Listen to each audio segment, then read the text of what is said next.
My mother is a nightmare. She's telling me that I'm not going to be with my boyfriend, all because he's a tattoo artist and she's super religious. She's claiming that he's the devil's advocate, and he's also reincarnated from Satan. I know, this stuff is so crazy. He's a normal man. He enjoys gardening. I mean, he's normal. So what if he has a bunch of tattoos? Hello, it's 2024. He's an artist. Anyways, guys, I want you to understand I love my mom, and I would do anything I could to keep our relationship going, but it's about to reach its edge. Your parents, they're at least always supposed to want the best for you, right? And maybe my mother felt that knowing what was right for me could have been done without my decision or involvement at all. Tell me why my chances at true love turned into a battle, one where my biggest opponent was the very person who raised me, my mother. She's always been uptight and very tight-strung, and this has affected so many things in my life. Breaking free from that life was unexpected. And my boyfriend, well, was the representation of all things bad for her and her religion. I found love with Keenan, and all that she saw was the work of the devil. She tried everything in her power to make sure I was shaken enough to leave the man I always believed was for me. Maybe what I did in return was extreme, but I'll let you be the judge of that.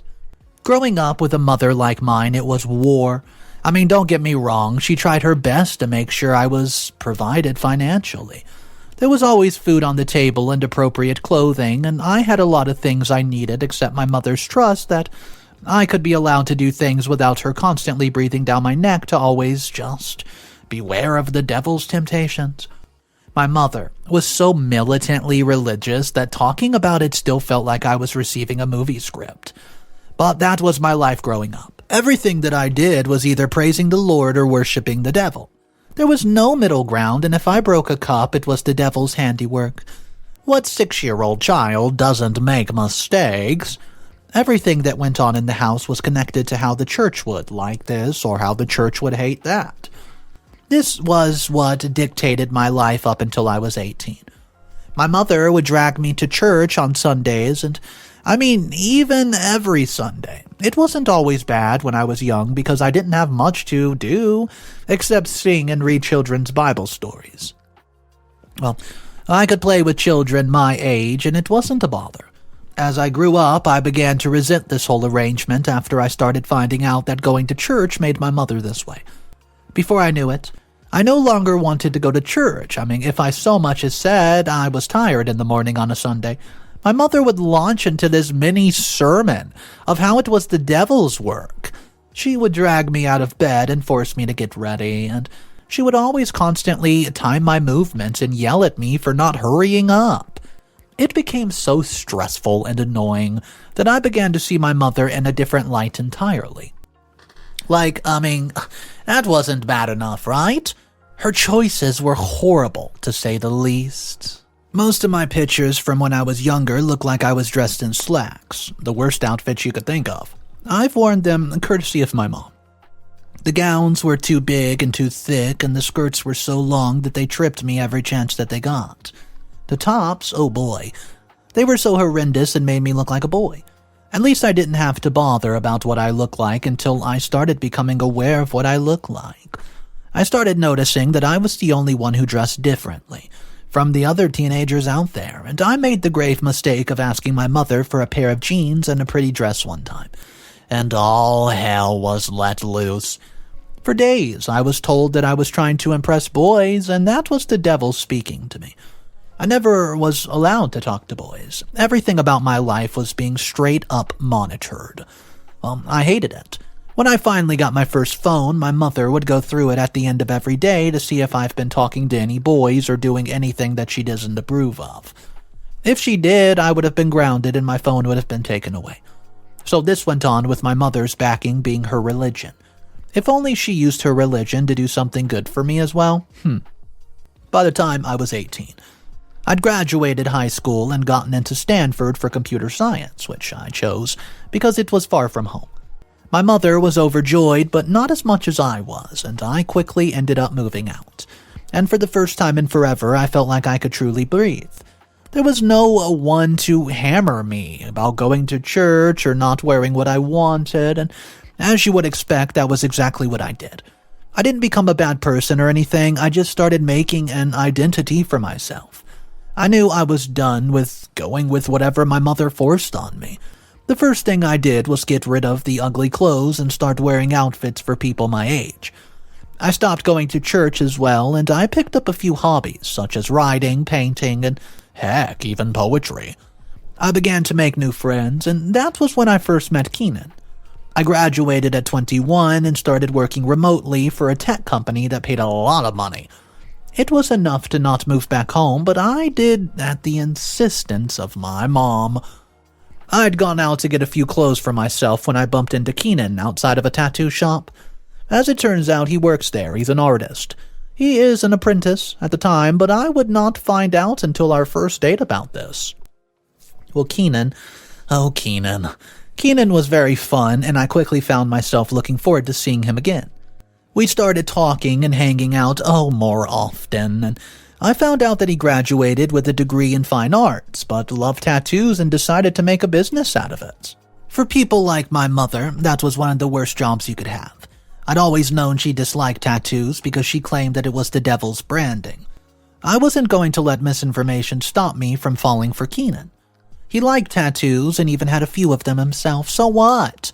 Those tattoos did not define Keenan, and all I could see was a respectable man who was nice, gentle, kind, and in love with me. He asked me to be his girlfriend after a few more dates, and I said yes. I was so happy. With Keenan, I did not doubt that we would be with each other till the end of time. We trusted each other, and it was just hard not to. I'm thankful for that because my mother would have exploited the lack, and eventually I had to introduce Keenan to my mom. If I had my way, I would have never attempted to, but Keenan strongly believed in respect for your parents and their acceptance of your relationship. It took me a while, it did, but I agreed to introduce them. I told my mother that I was seeing someone and would like to invite them over for dinner. She seemed happy, and she said that it was no problem. I informed Keenan and told him the usual, be on your best behavior, but come on, not that he needed it though. Keenan was perfect for me. I loved Keenan's tattoos, but my mother would not. Thankfully, we didn't have to worry so much because they're easily hidden. Well, the dinner happened and my mother approved of Keenan at the time. Maybe it's because she didn't know what he did, and we never really talked about his job and there wasn't much chance to. Because my mother would not stop talking about her new church group and the faith and how we should not give the devil any chance to fester. And that's how my mother believed Keenan was good for me. I could have said something after the dinner, but I knew my mother. She would have kicked me out for bringing a tattoo artist into her home, and it wasn't until I moved out around my 22nd birthday that I finally told her about Keenan's job. By this time, he had become so good that his boss offered to set up his own business for him, and he became the owner of a tattoo shop and was getting really good commissions. And I could not have been more proud. Things were going great for me, and I got promoted, and this meant that I had to go to work physically a few times, and I needed to be closer to the company's site. I moved out of my new apartment. It was after I was finally settled into my new home that I told my mother that Keenan was a tattoo artist. Oh boy, my mother was furious. I was afraid that she would have a stroke, and she even yelled at me for being a wayward child and called Keenan the devil's apprentice. I was still fine with her yelling until she just told me to break up with him. I immediately refused and told her, well, that's not going to happen. Then I hung up, and we did not talk again until a few weeks later, and she told me to break up with him again. Well, again, I refused, and told her to stop, or that I would never talk to her again. I should have done that then. By my 25th birthday, 3 years later, Keenan and I were still going strong. My mother never really approved of Keenan, but it was probably because she thought that we would still break up. What she did not know was that we were already talking about moving in together. After we settled on what we wanted in a house, we began to tell family to be on the lookout for something like that. As such, my mother found out, and it would have been good if she just said something right there, but of course she did worse. The first thing I discovered was that she's been telling lies about Keenan. 2 of my cousins told me that my mother has been telling them that Keenan was an ex-convict. According to her, Keenan was arrested for drugs, and the tattoos that he had were from his time in jail. Well, obviously, I was speechless. Absolutely speechless when they told me, because Keenan never got even a speeding ticket before. She also told my uncles and aunts that Karen was forcing me to be with him because he threatened to hurt me. Keenan, if I ever let him. As we would eventually find out, my mother had also been telling social services and the people in Keenan's business line that he had been arrested for dealing drugs. Keenan almost lost his job because of all the lies that my mother was spreading. A background check had to be ran by the police to stop his business from being shut down. He still lost a few customers regardless, and this made me angry. I talked to my mother and asked her why she was spreading lies, and she said she did no such thing, but that if it did happen, she was saving people from the devil. I realized the best thing was to file for a defamation suit, but I got uncomfortable with the idea, Well, it is always weird to hear children suing their parents. My mother got into a quarrel with her siblings for telling me what she told them, and this caused a big rift. Relationships started getting strained, and I realized it was stressing my grandmother. I began begging Keenan not to file the suit and just sat down to talk to my mom. I made it blaringly obvious that she was the only one who had a problem with Keenan, and that wasn't going to stop me from building a life with him. The rest of the family loves him, and his family loves me. We're madly in love with each other even after dating for almost 5 years, and I warned her once again that if she tried to disrupt our lives further, there would be trouble. I just wish I would have delivered on my promises. Anyways, you're wondering what I mean by that, but I have to go now. I will be back later for an update. What's up, everybody? Mr. Reddito here. I hope everyone's having a great day. Oh boy. Well, today's story is about to get a lot more sticky, because there's something that OP's not telling us, and we're going to find out soon. If you guys aren't subscribed to the channel, take a second. Hit that subscribe button for daily drama stories. And let's hop into the first update, update number 1, and the title is 1 month after house hunting. Hey, Keenan and I eventually found a house that fit everything that we wanted. We didn't waste time meeting with the landlord and finalizing the process. It was perfect because we didn't need to renovate or replace anything, and the price was good. Even though my mother and I were struggling to find our balance due to her disapproval of Keenan, I didn't leave her out of the whole process. I told her about the house and where it was located, and this almost cost us getting the perfect home we wanted. My mother looked genuinely happy when I was gushing about how the house had everything. I even told her that if we got the home, she'd get a key to the place. What I didn't know was that if my mother's plans had succeeded, we would not even have our dream house right now. We were getting closer to finalizing all the paperwork for the house when we started shopping for the home. The plan was to take some of the things that we used for our separate apartments to the new house and donate the rest of it. We were doing well, so it wasn't any trouble trying to get new things for the house. We were shopping for couches when the landlord called and told us to come for an urgent meeting. He didn't say what it was for, but he sounded a little off. So we quickly left the furniture store and went straight to him. Can you imagine our shock when he asked us if we knew Angela, who looked like me? Well, I said, yeah, she's my mother. Well, he looked extremely amused and asked me why my mother came to him and said that we're better off for him not to sell the house to us. Well, Keenan and I were absolutely shocked. And what we felt the whole fiasco started, the landlord told us that my mother seemed like one of those fervent and uptight churchgoers, in the most amusing tone ever. My face was already red with embarrassment, and I should have waited until he said that my mother kept on saying that Keenan was a worshiper of the devil. We were getting ready to try to explain to the landlord that this was not true, but he suddenly waved us off. In my mind, I thought my mother just cost us this beautiful home.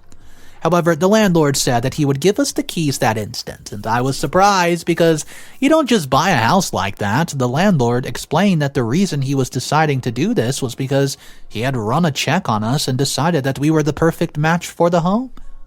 Well, I was so happy that all my anger towards my mother just fizzled away in that instant. Well, before we left, I asked the landlord why he didn't take my mother seriously.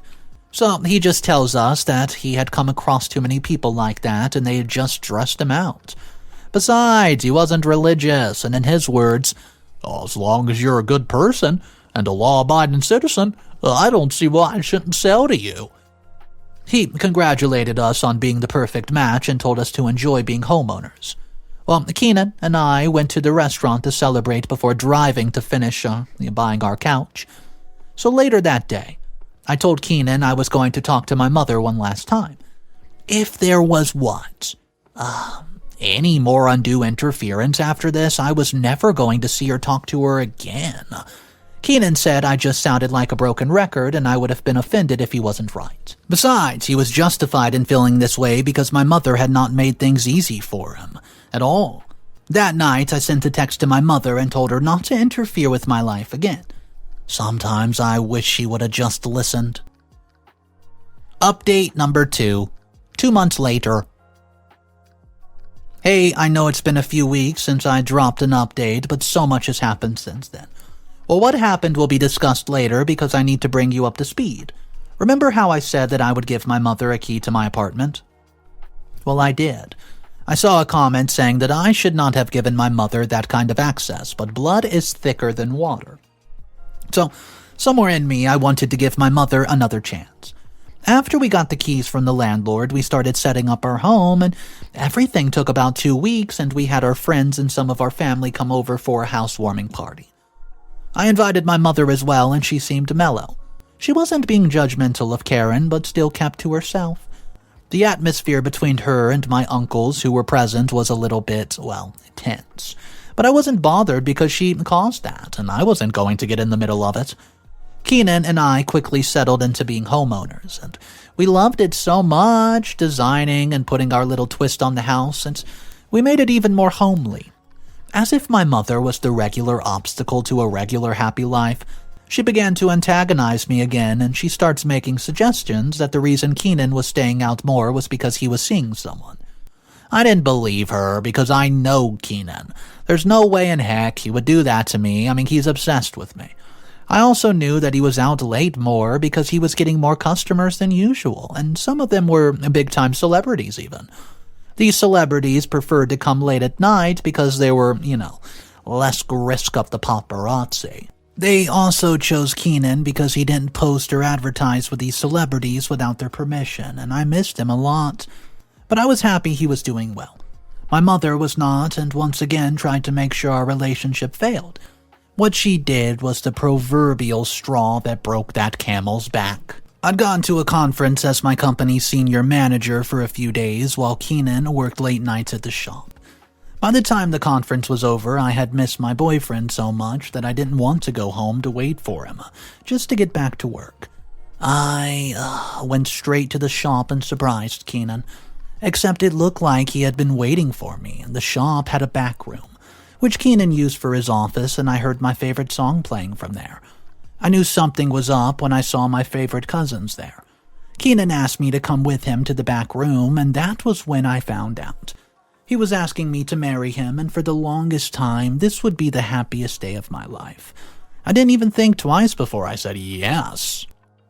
I was so happy that I ruined my makeup with tears, and Keenan wanted to close the shop for the day, but I told him no.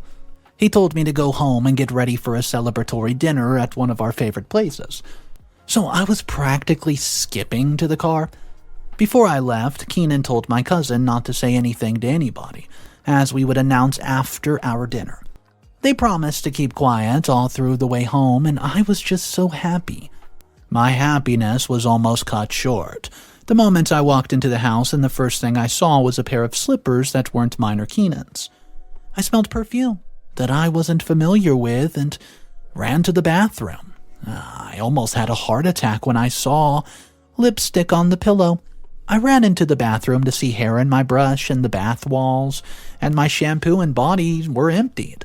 I was already crying and rushing out to confront Keenan before I stumbled upon a bag at the front door. I recognized the bag as my mother's. I checked it, To my shock, I found the same hair as the one in the bathroom in the pillow. I also found the bottle of perfume I had smelt earlier, and that's when I remembered. Duh, the CCTV system. I quickly went to check, praying that I was right. And I was. There it was, my mother opening the door with keys I gave her and entering with the same bag. When she came out, the bag was not with her, and I was angry and called her immediately. "Why are you trying to ruin my life?" I don't know what you're talking about." "This is why you kept on suggesting that Keenan was cheating on me. Why did you do all this, planting the fake hair?" My mother claimed that she did no such thing, and that's when I knew that I was done trying to repair the relationship between us. Update number 3.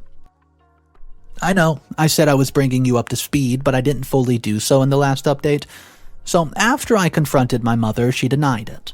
As I told you the last time, I didn't waste time before I told her I had proof of what she didn't. Her tone suddenly changed, and she claimed that I was looking out for me. I was confused. Who looks out for someone by ruining their life? I was happy with Keenan. What couldn't she see? "That man is leading you down the wrong path. He's going to drag you to hell with him at this rate. No daughter of mine's going to hell, and I don't care how I'm going to stop it." "You just hate me," I said, "because being a tattoo artist is not a ticket to hell." I didn't end the call without letting her know that she should never contact me again, and I explained everything that happened to Keenan, and the first thing we agreed on was to change the locks on the door. I was finally cutting off her access to my life, and I was tired of her nasty behavior. Did I mention we could not go to the dinner because of what happened? I was too shaken and disturbed to enjoy what my fiancé had planned. That wasn't enough for me, though. I had to get my revenge on her for always trying to ruin my happiness. And the timing could not be more perfect. Mama Maggie, my maternal grandmother, she's going to be 70, and the family's throwing a huge party, and I really love Mama Maggie because she's nothing like my mom. She's fun, soft-spoken, and kind, and you could call her a free spirit, and I was wondering how someone like her could have raised my mother. But that's not important. After I made sure that my cousins who were present at the proposal still had not said anything, I knew the perfect avenue had popped into play. I knew that all my family members were going to be present, so I factored that part in. Recently, I called Mama Maggie and asked if I could come over.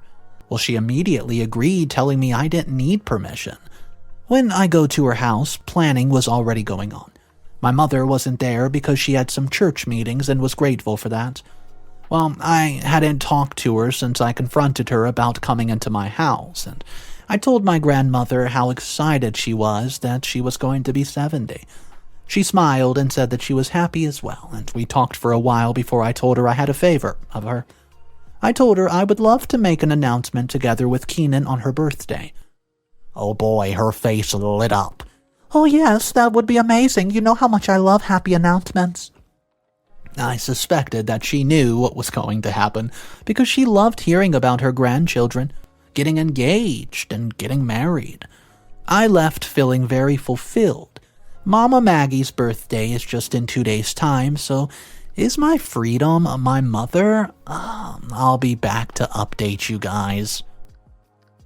Final updates, 5 days after Grandma's birthday. So, my grandmother's birthday has finally came and gone, and Keenan and I drove to her house before the party started.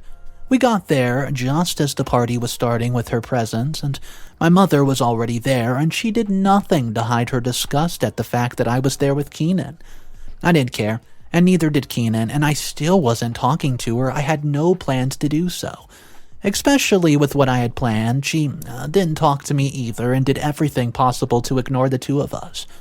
We went around and greeted family members who had already arrived.